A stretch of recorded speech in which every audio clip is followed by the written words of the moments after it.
And it's a pleasure to be here. I really enjoyed last week. You know, we have a tendency, I think, especially at big churches, to get into our little cliques and our classrooms and our groups and not expand any. And, you know, when you go into a classroom with a bunch of people that you really aren't real familiar with, it's very different, but it's a very pleasant experience to get to come in and get to know you. And I look forward to the I guess, quarter. I'm used to semesters, but get used to this quarter of getting to know each other. And I hope that as we go through these lessons that you can take some things spiritually from them. And I just hope it's a positive time. So again, I do want to tell you that I'm glad to be here and appreciate the opportunity to be in front of you.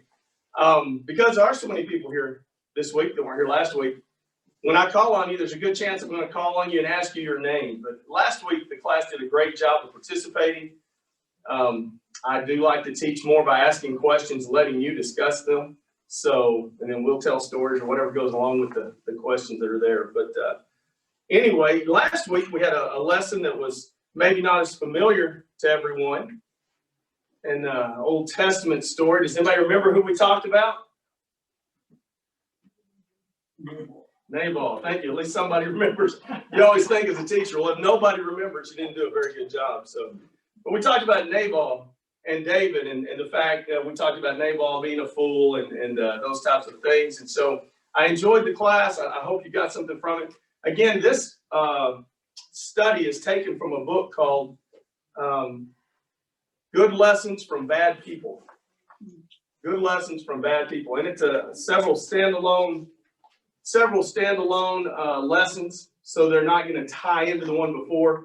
Usually as a teacher, I go back and we reviewed last week a little bit, and it leads into this one. That doesn't work, so that's out the window. We're just going to be able to pick up and do this week whether you missed last week or not. So it's not a deal where if you miss a week, you have to feel like you're going to come in and be behind. So I am a little bit glad for that. Today's story is one that's going to be a little more familiar to all of us, I think. We'll be covering the story of Ananias and Sapphira. And so we'll be in Acts this morning, and specifically chapter 5. So Acts chapter 5 in the first 11 verses. But before you start cheating, does anybody, and looking at it and reading it, can you tell me just a little bit about the background, even if you just know from Acts chapter 5, tell me a little bit about the background of what was happening in the church community in Acts chapter 4, chapter 3, and then into chapter 5. What's kind of set a background for us? What was happening in the church world at that time? What happened in Acts chapter 2? Pentecost. And the establishment of what?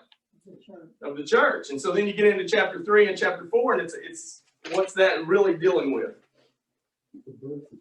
The birth of the church. So we're talking about a new church. We're talking about an organization, if that's the term we want to use, but we're talking about a religion that's in its beginning. Yes, it does have a Jewish foundation to it. The majority of these people are going to be Jews to begin with, and so you've got a lot of Jewish background in the church, but it's a whole new creation, isn't it? It's not Judaism. It is not what they're used to, and so what's it like to start anything new? Just give me some descriptions of what it's like. If you've ever been a part of anything new, a new business, a new school, anything, a new church. Chaotic. It's chaotic, isn't it? What causes the chaos in newness? I want to do something different. It's something different. Fear. There's often a lot of fear involved because you're having to step out, aren't you? This is new and different. And especially when you start talking about people that have been Jews for their whole life. Excuse me.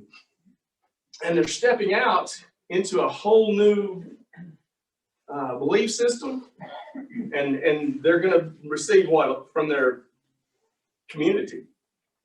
Is it going to be positive, pats on the back? Oh, congratulations, you've been converted. Some grief. Very much skepticism. Some of them are going to be totally outcast from their families, from the people they've loved their whole lives, and so it's a whole different setting. And so those are some of the things that these people are facing as they head into this new experience together. And so I think it's very comforting when you look at it. Let's instead of starting in chapter 5, let's back up into chapter 4. And if I could get somebody to read 32 through 37 for me. Acts chapter 4, verses 32 through 37. This does a really good job of setting us up for today. Anyone? Oh, go ahead. Oh, go ahead. Go ahead. All right. All the believers were one in heart and one in mind. No one claimed that any of his possessions was his own, but they shared everything they had. With great power, the apostles continued to testify to the resurrection of the Lord Jesus, and much grace was upon them all. There were no needy persons among them.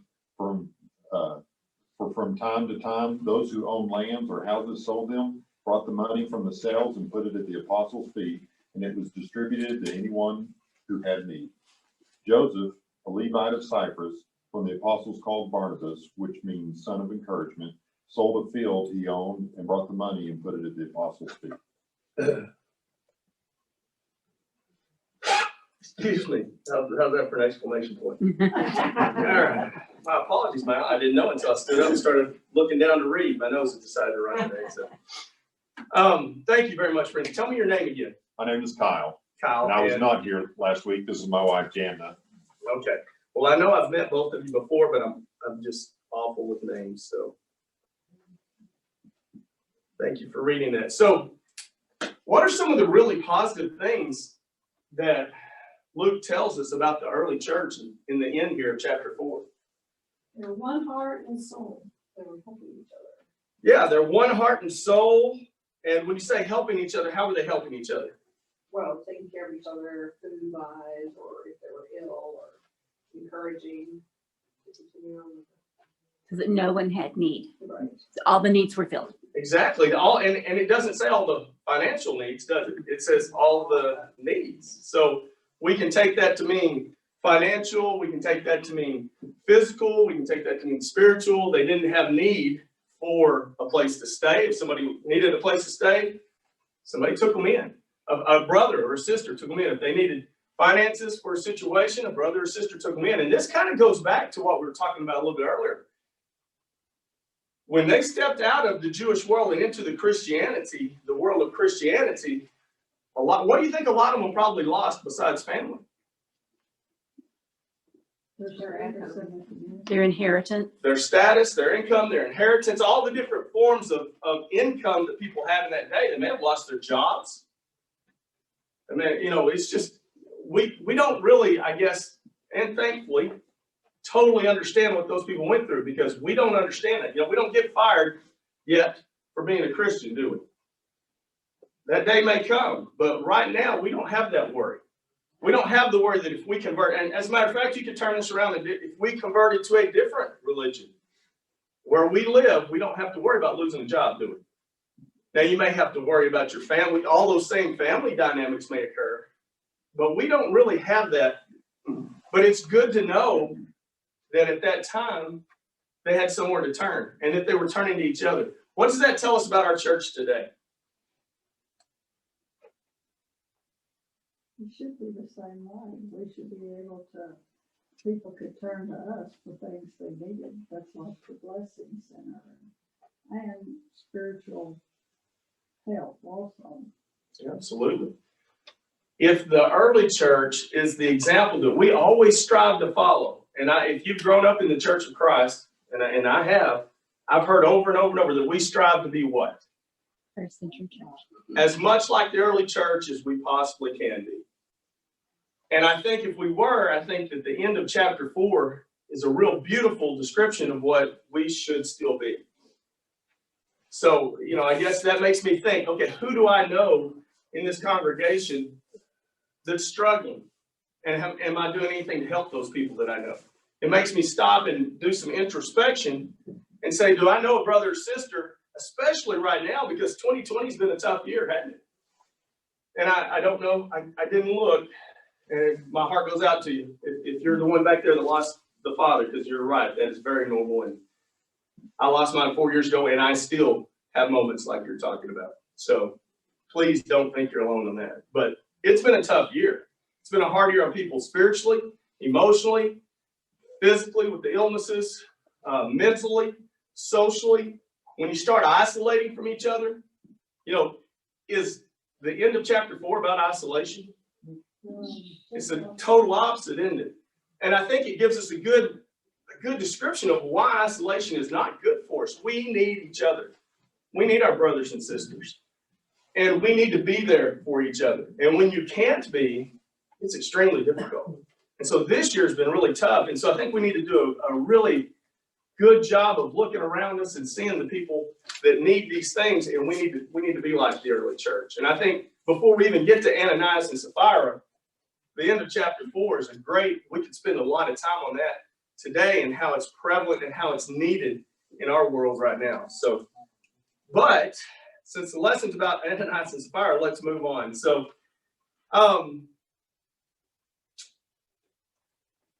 why do you think that the early church was set up like this? And we talked about some of it, but it wasn't just for their time. Why did God have the foresight to set up the early church where the brothers and sisters take care of each other?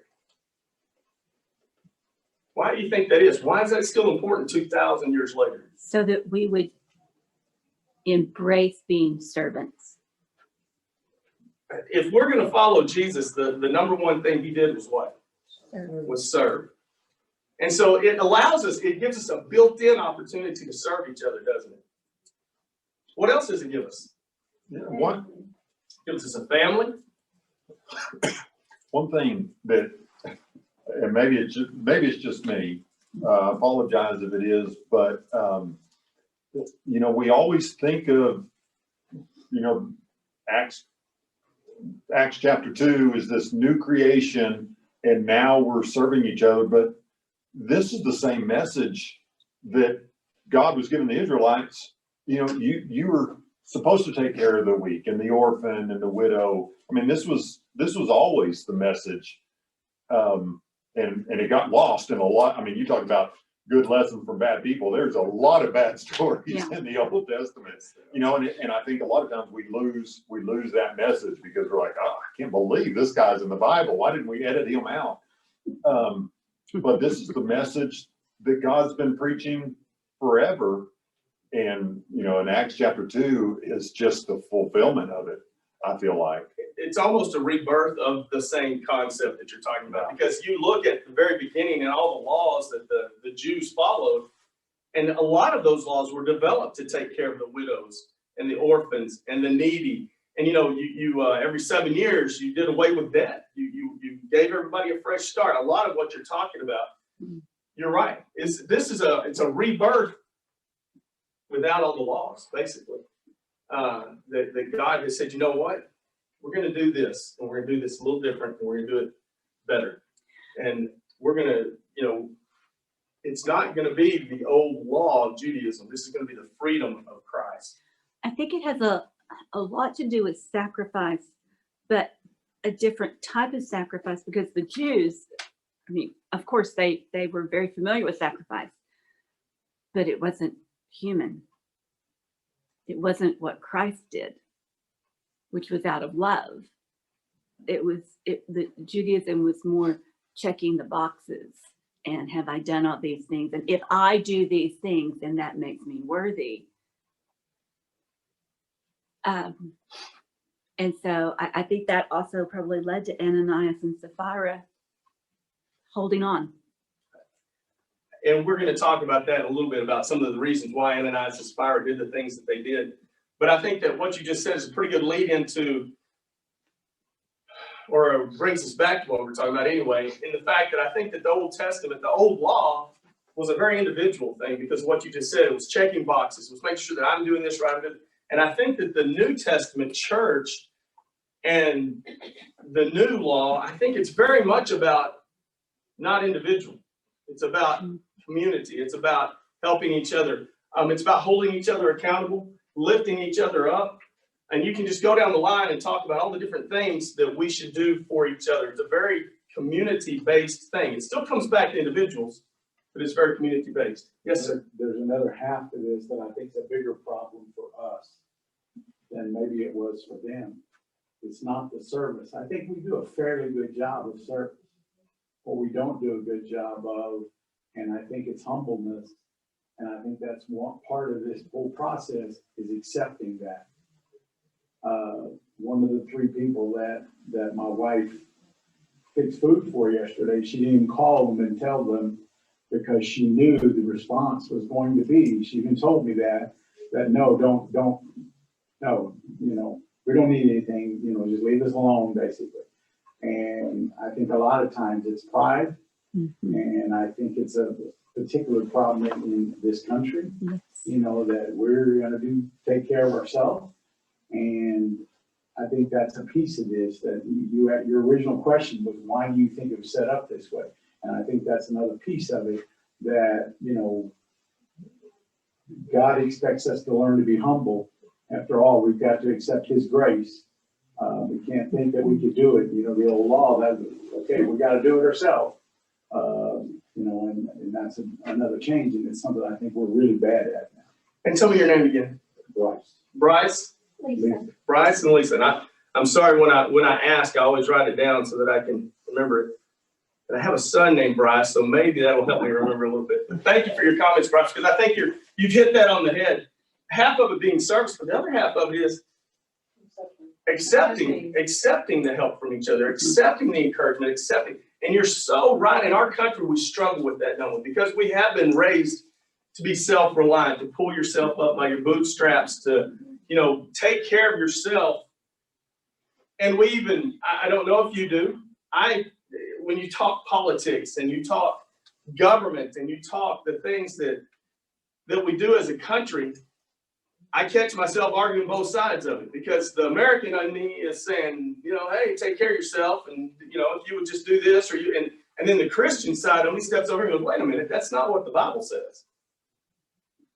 And so I find myself in conflict on a regular basis between, I think kind of what you're talking about, between the American part of me and the Christian part of me. And if you've ever been in a situation, and I don't know how many of you have been, where you have gotten extremely ill, or you have almost died or anything like that, and you have a recovery time, a period of recovery, the people love on you so much. When I was 32, I nearly died. And I was on a plane to Houston. They told my wife, you're going to pick up a body. There's a whole story that goes behind it. And I do think the reason that I'm alive is because I had brothers and sisters across the country praying for me. And there were some miraculous type things that happened in that story that kept me alive. And during my recovery phase, and she's heard this story 100 times, during my recovery phase, one of the hardest struggles I had, it ties exactly into what you're saying. At the age of 32, I had been a coach and a teacher, and I'd been macho, and I just didn't accept love. I didn't accept charity. It was foreign to me. I had been raised that way to do those things, but I had never had to do it. And so when people are loving on you and they're just pouring their love on you, it becomes a burden almost, because we're not humble when we haven't practiced that. And when it happens to you, it's very humbling, and it's very it's uplifting. But I had always prayed and taught and been active in church leadership, and I found for 4 months I couldn't stand in front of a congregation and pray, because I was overwhelmed with the power of God and the love of God. And I'd get about halfway into the prayer, and I'd have to say amen because I couldn't finish. And so it was just a very humbling experience. It's what you're talking about. We're not built that way, especially the males in this country. We are not built to receive that care from others. And so it's kind of a learned trait. And I think you're exactly right. And you're right, it's overlooked. Because we talk a lot about service, but allowing people to serve us is a big thing as well. And doing it with grace. But it all comes back to the community of the whole situation. Taking care of each other, holding each other accountable, just the oneness. It says they were what in heart? One. One in heart. And I think that sometimes we lose track of what that means too. Because, especially, man, this year's been divisive, hasn't it? In so many ways. And you can look across and see a brother or sister who has a different political viewpoint, and you can put up walls, can't you? And that's something we got to be extremely careful about, because priorities. I think. So before I get off on a whole different lesson, let's get back to Ananias and Sapphira. See, this is what my kids do to me in my government class too, by the way, which when teachers get COVID and principals have to go teach again, they realize why you got promoted out of the classroom. So let's look at Ananias and Sapphira. Would anyone volunteer to read chapter 5, verses 1 through 11 for me? This is the story that we're actually doing today. Yes, sir. But a man named Ananias, with his wife Sapphira, sold a piece of property, and with his wife's knowledge, he kept back for himself some proceeds and brought only a part of it and laid it at the apostles' feet. But Peter said, Ananias, why has Satan filled your heart to lie to the Holy Spirit and to keep back for yourself part of the proceeds of the land? While it remained unsold, did it not remain your own? And after it was sold, was it not at your disposal?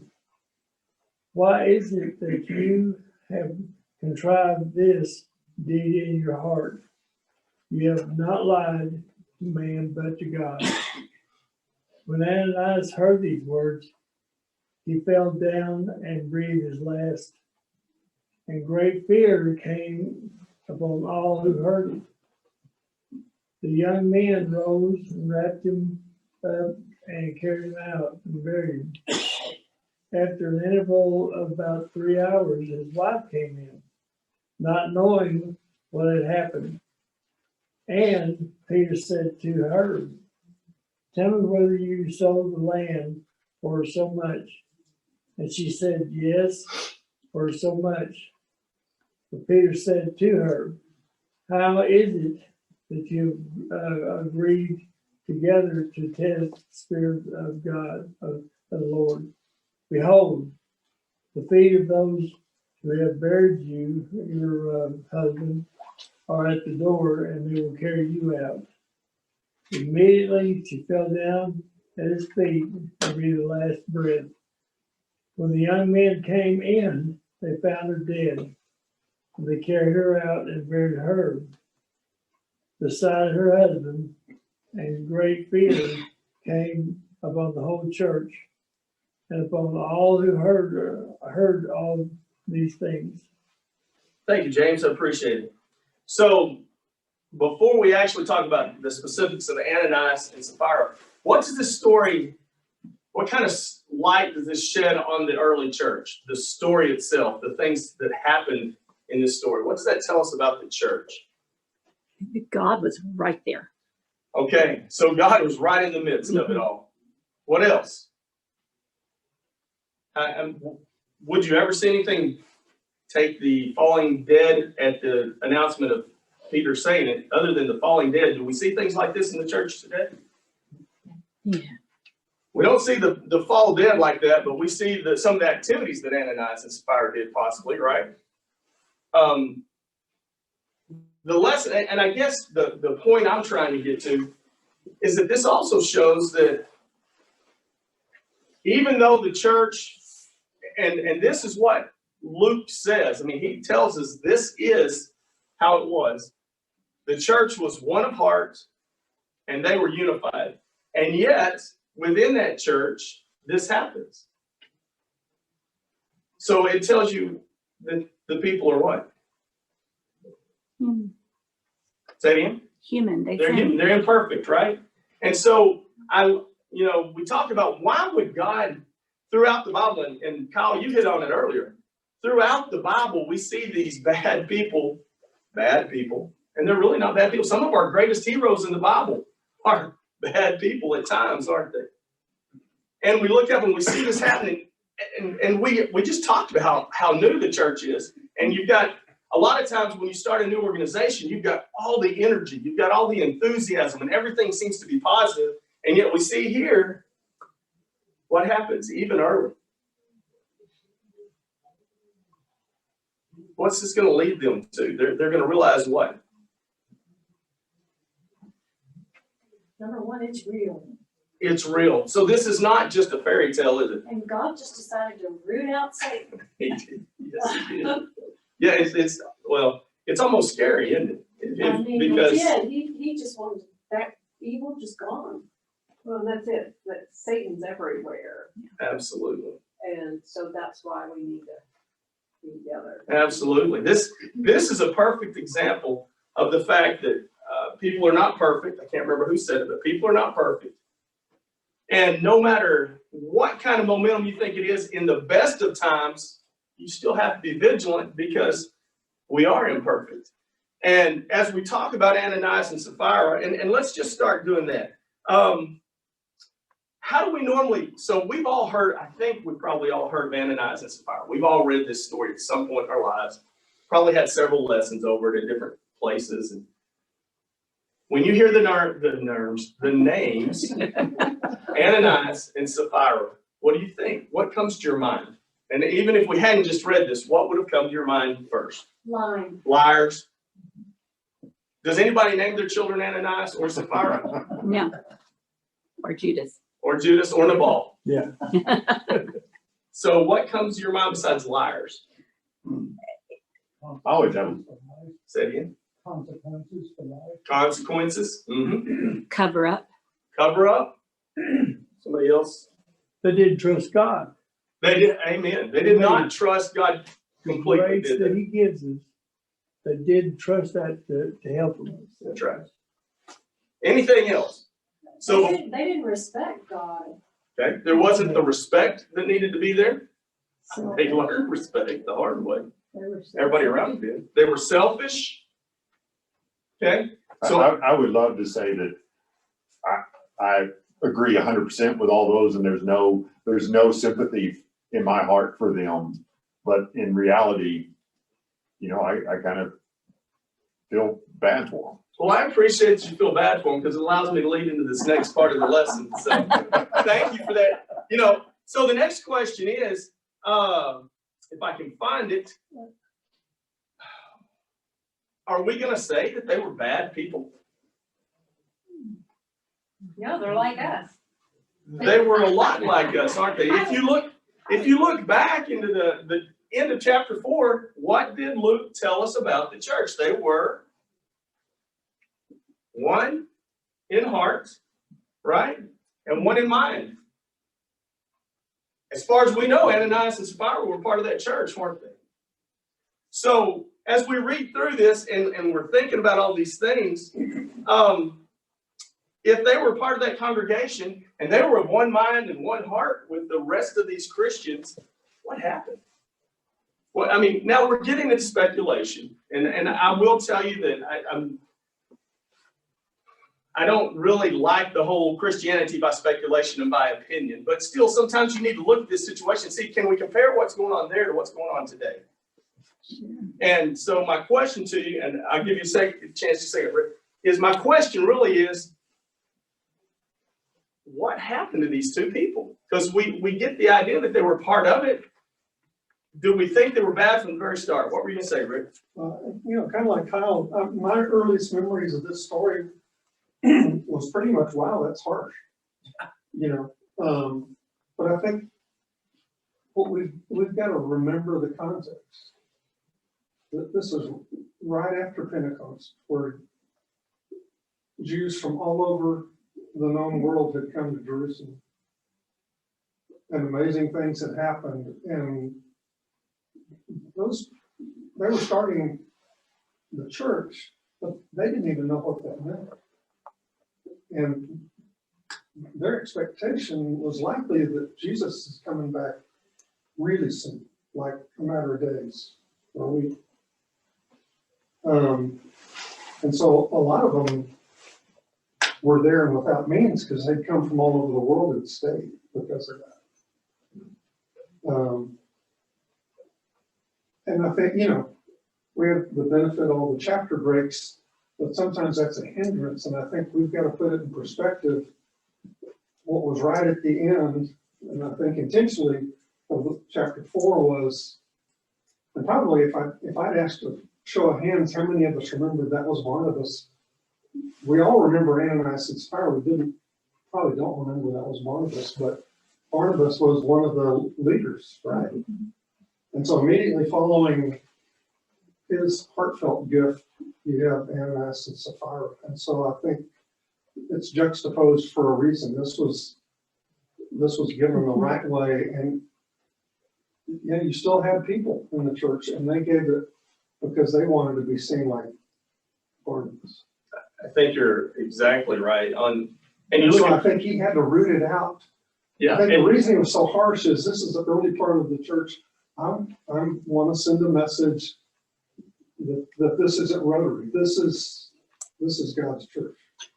you're kind of jumping ahead almost to the end of the lesson where we say, you know, why did God, and so that's one of the questions kind of towards the end of the lesson. Why did God go ahead and kill these people? And we're going to come back and maybe talk about that again a little bit. But I think y'all are both right. You're hitting on it. He wanted to root out evil, and he had to send a message early that this is not acceptable, and it's not going to be a part of who we are. And when we read the very last verse in chapter 11, which again, this is really towards the end of the lesson, but we'll hit it anyway.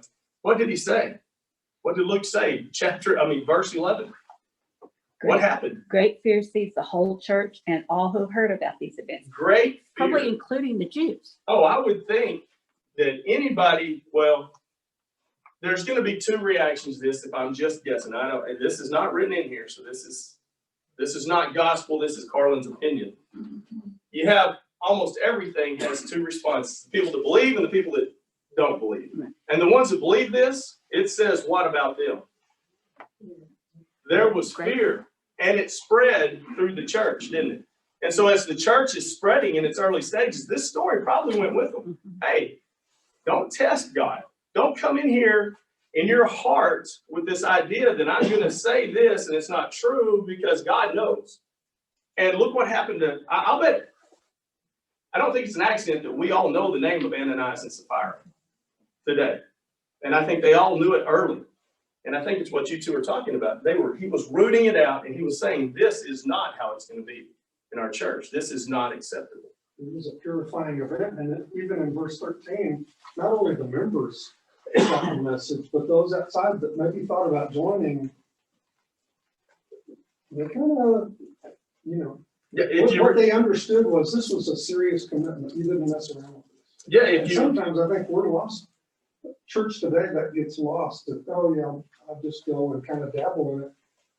And that's not what this story says. It does. It makes you take the things. If you read verse 13, which he just referred to, it says, yet none of the rest dared join them, but the people esteemed them highly.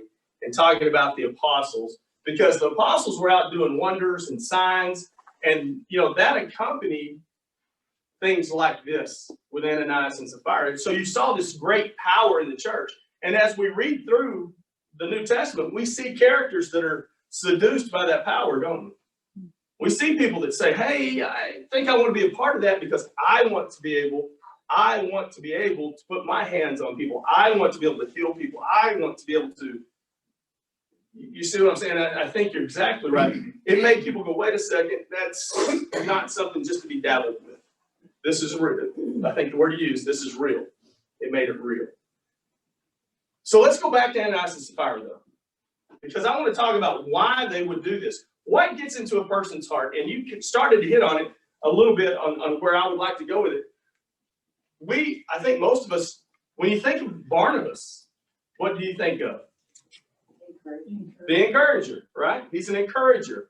And I forgot until I was reading here that I'm just like you. I forgot that it was Barnabas that had sold the piece of land and then given the money right before this story occurs. He was totally committed, but they didn't have to. They didn't have to do that. Oh, exactly. They didn't have. But they said they were going to do it. And I don't know. They might have said they were going to do it and give all of their proceeds, but so they just So back. that's So what that's they did. mine. Well, that's in the end of chapter 4, it says that they would go out and sell a piece of land, give it to the church, give the money to the church, and then disperse it as needed among the members. And so we kind of get that idea. And again, Barnabas, it gives us the example of Barnabas going out and selling an expensive tract of land and giving it all to the church.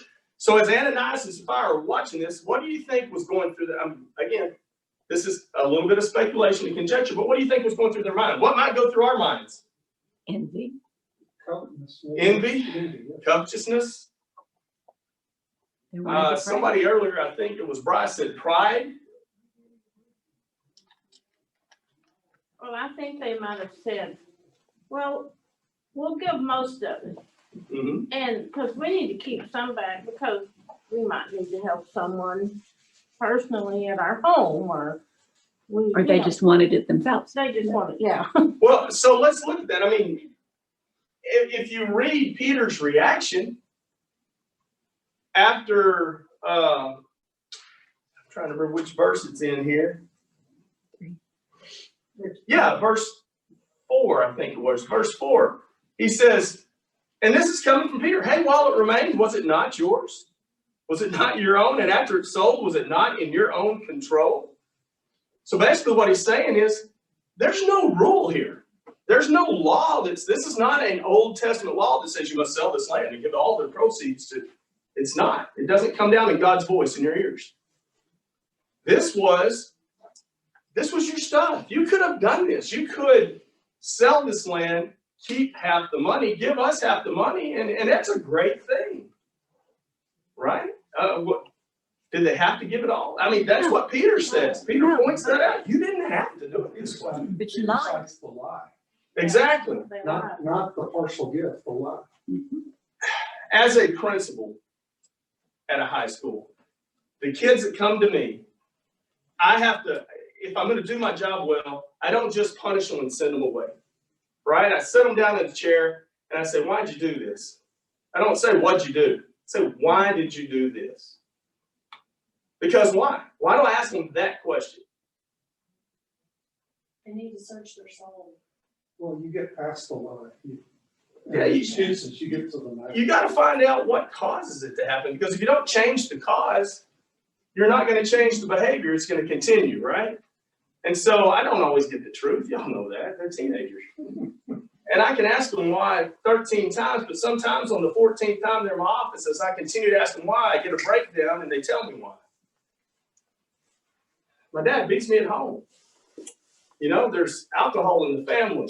I don't know where my next meal is coming from. There's reasons that people do the things they do. And I wonder what the reasons were that would cause Ananias and Sapphira to have a heart to where they think, instead of doing something good, because it's the goodness of their heart, to where they think, oh, we got to do this, but we're going to keep this money, and we're going to lie about it and say, here's all the money. There's an underlying something there that would cause people to do it. And I think we've already hit on it. Envy, pride, selfishness, jealousy. I think maybe they had seen well, obviously we know that people knew Barnabas gave his, didn't they? It wasn't hidden, was it? You know, we talk about don't let your left hand know what your right hand's doing, right? We have that concept that we don't want to give money and make a big deal out of it, right? We want this to be done kind of in secret. It's not like we're doing, because if we give thousands of dollars and we go, hey, I just gave thousands of dollars, who's that glorified? Does that glorify God? That glorifies us, doesn't it? The giver, not the creator. And that's the point in this story, is that that's where they had reached. They were looking at these other Christians going, you know, we want that. And yet they still wanted to, you know, they had a little bit of a love of money, a love of self. We don't know why they kept it. They may have had a legitimate reason for keeping the money. Well, they could have possibly been afraid of being judged for keeping part of it when everybody else was giving everything. Well, So that would be fear. Again, somebody mentioned fear earlier. So, yeah. in verse 34, it says, from time to time, those who owned land or houses sold them, brought the money from the sales, and put it at the apostles' feet. And it was distributed to any. So it wasn't everybody has to do this, and you have to do it at this moment. It was blasphemy against the Holy Spirit.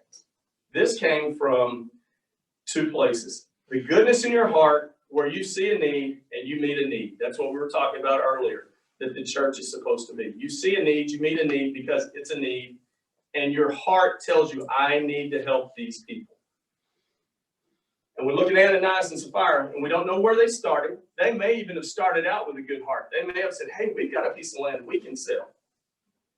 And this is going to be, a great thing. We can do this for people. And then they kind of, somewhere along the way, it got twisted. And as we read, and I think somebody, maybe Teresa mentioned it, who twisted this? Satan. Because you look at Peter, Peter says what? In verse 3, Ananias, why has Satan filled your heart? How does Satan fill our hearts? Tempts us. He tempts us.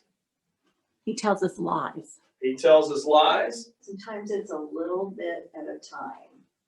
He plants a seed. He plants a seed, and most of the time, you're right, it is a little bit at a time. And I'm kind of like Kyle. I have a tendency to think maybe Ananias and Sapphira had been a part of this congregation, had been a part of this one heart and this one mind. And at some point, though, what allows Satan to plant a seed in our mind? What allows him to tempt us? We do, we allow it, We laugh. because we don't allow God. We give him a foothold. We allow it. It's because we have weakness, correct? And Satan plays on those weaknesses. And he steps into Ananias and Sapphira's life, and he sees, okay, so here's a whole nother lesson when you talk about the church growing and Satan trying to fight it, right? Because Satan wasn't just going to let this happen. And he still to this day does it. He goes and he gets people that are strong members, and he works on them, and he works on them, and he works on them, and then something happens in their life, and he plants a seed here, and we give him some fertile soil, and he'll take advantage of it. And apparently that's what had happened in Ananias and Sapphira's life. We don't know exactly what caused that, but we know the outcome, don't we? We know that they had some fertile soil. He planted some seeds in their life, and this may have been over a period of time. This could have been months. This could have been a couple of years. Was this Ananias' idea? Was this Sapphira's idea? This story reminds me of Adam and Eve a little bit. It really does. It takes me back to, you had Eve that got tempted and sinned, and then Adam never did what? That's the doctor. Adam never stepped in and said, whoa, this is not right. He could have done that, but he didn't. And you see the same thing here. Whoever's idea it was, Ananias or Sapphira. As men, we always go, it's probably the wife's idea, and then we just fell along with it, right? I'm getting myself in trouble. Y'all know I'm kidding. But Ananias and Sapphira, whoever's idea it was, one of them, both of them came up with this plan. Satan got a hold. Neither one of them stepped in and held the other accountable. And that goes back to what we're talking about at the beginning of this. We have a tendency to forget we're husband and wife, but we're also in Christ. We're one, but we're brother and sister. And we're there to help you. That's a big part of marriage, isn't it? There are so many times in my life where I start to step, I think the term today is out of my lane. And she says, get back over here. And she gets me back in line. I start railing on somebody. I start going into a negative way, and she grabs me and pulls me back into line. I like to think every once in a while I do the same thing for her, but that's what we're for. That's why we have this relationship. That's a huge part of it. And we need to have that relationship. How many of you have a brother or sister in Christ that's not your spouse, that if you step out of line, they are gently going to come over, or if you've got the right relationship, they're not going to be gentle about it. Walk over and hit you right in the face. Hey, you're doing that wrong. How many of you have that person in your life? And you can think, as soon as I start describing them, their face comes to mind. And that's what these two were missing, wasn't it? There was nobody in Ananias and Sapphira's life. Neither one of them helped each other. They didn't come to each other's aid to do it. And apparently they didn't have any brothers and sisters they were confiding in, that they were running things by. Nobody helped to guide them back in. And I think that's a sad part of this story. And that's another part of this story that talks about the church. And so it's not just about lying. It's not just about what's in your heart. It's not just, this story covers a lot of stuff. And there's not enough time because we're already out. But there's not enough time to cover everything about Ananias and Sapphira, because it boils down to so many different things. But it's just, accountability, guarding our hearts. How do we guard our hearts from these things happening? We talked about having fertile seed and allowing, Satan to enter our hearts. How do we guard against that? In the Word. In the Word. Yeah, we go, I'm sorry, I can't remember the exact verse right now without looking at it. When we go to Philippians, everybody here knows Philippians, chapter 4, verse 13. I can do. All things. Do we remember 2 verses earlier in chapter 11, in verse 11? What does verse 11 say? Y'all know? Okay, last verse we'll have, Philippians. Because I am out of time, I'm still talking. Chapter 4, verse 11. No, that's not the right one. But the 13 is, I can do all things through him who gives me strength. 4:13 is I can do all things. Yeah, verse 11. Not that I speak in regard to need, for I have learned in whatever state I am to be what? Content. He was I in think- Texas. That's right. To be content, right? And I think that's where somewhere along the way we lose our contentedness, because our contentedness comes from, if you read on, if you keep going in Philippians, it talks about the fact that your peace, your contentment comes from God. And Ananias and Sapphira apparently hadn't totally grasped that concept yet. But if we will do that, and then as you go on, he talks about that you focus your minds on the good things, and then he gives us a list of good things to focus our thoughts on, and that will help us to prevent Satan from having that foothold and being that guard, and for us to guard our hearts. And again, there's so much from this lesson, and I'm sorry it's time. I didn't hear a bell. Y'all told me last week you can't hear the bell here, and so I will talk until the bell rings, but it's time to go today. Thank you for your participation, and I hope y'all have a wonderful week.